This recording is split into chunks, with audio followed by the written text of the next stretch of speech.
जय श्री राम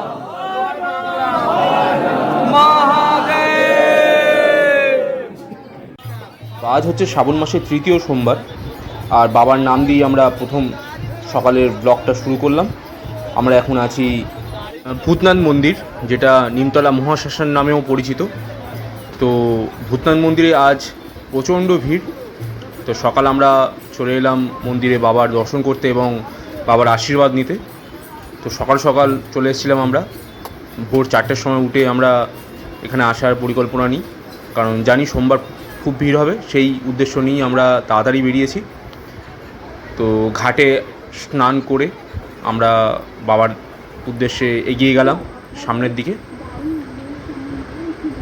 তো এখানে প্রচুর দর্শনার্থী এবং যারা পুণ্যার্থী সবার সমাগম এখানটায়। তো আমরাও আস্তে আস্তে এগিয়ে গেলাম বাবার মন্দিরের দিকে। এইটা দেখতে পাচ্ছ সামনে ডান দিকে, এইটাই হচ্ছে বাবা ভূতনাথ মন্দির, যেখানে বিরাজমান রয়েছে মহাশিব। এবং আমরা আস্তে আস্তে আরও এগিয়ে গেলাম লাইনের দিকে। দেখতেই পাচ্ছ প্রচণ্ড ভিড়। এই লাইন ধরেই আমরা আস্তে আস্তে এগিয়ে গেলাম বাবাকে জল ঢালবো বলে। আমরা এই লাইনে ঢুকলাম। তো মন্দিরে আমরা প্রবেশ করে গেছি।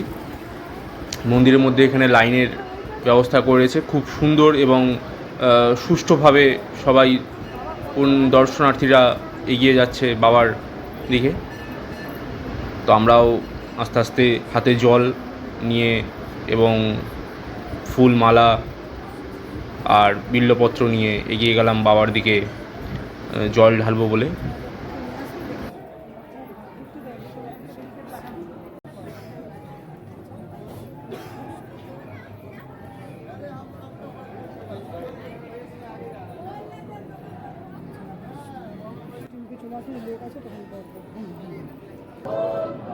এটা হচ্ছে একদম মন্দিরের ভেতরে আমরা প্রবেশ করে গেছি। এখানে ভিডিও করা অ্যালাউ না, তাই জন্য আমি খুব ভালোভাবে করতে পারিনি ভিডিওটা। একদম যেখানটায় সবাই জল ঢালছে বাবার মাথায় অ্যাকচুয়ালি ঢালতে দিচ্ছিল না, যেহেতু শ্রাবণ মাস প্রচুর ভিড়। তাই এখানে চোং সিস্টেম করেছে, যার দ্বারা একটা সিস্টেমের মাধ্যমে সেখান থেকে জল ঢাললে জল গিয়ে সোজা বাবার মাথায় গিয়ে পড়বে। তো সেই রকম একটা মানে চৌবাচ্চা টাইপের, যেটাকে আমরা চোং বলে থাকি, তো সেই রকম সিস্টেম করেছে।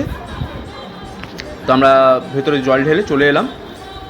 এইদিকে যে মন্দিরটা দেখতে পাচ্ছ, এই মন্দিরের পাশ থেকে চলে যাচ্ছে আরও একটা শিব মন্দির, যেটা খুব এই মুহূর্তে খুবই ভাইরাল একটা, যেটা হচ্ছে মোটা বাবা নামে পরিচিত।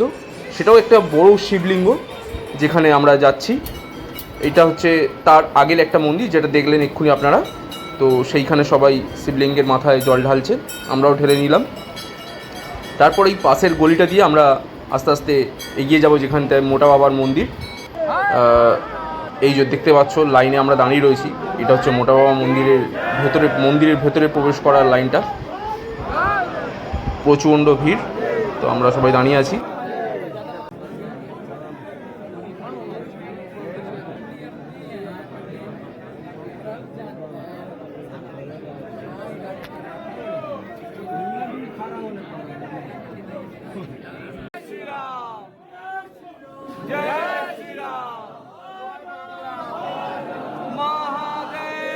অনেকক্ষণ ধাক্কাধাক্কি করে লাইন শেষে আমরা ঢুকলাম মোটা বাবা মন্দিরের ভেতরে। দেখতে পাচ্ছ শিবলিঙ্গের নিচটা কতটা চওড়া, তার মানে ওপরটা কতটা বড় হতে পারে তোমরা আইডিয়া করতে পারছো। ভেতরটা ভিডিও করা কোনো মতেই সম্ভব নয়, তাও তোমাদেরকে শুধু দেখানোর জন্য আমি কষ্ট করে ভিডিওটা করেছি।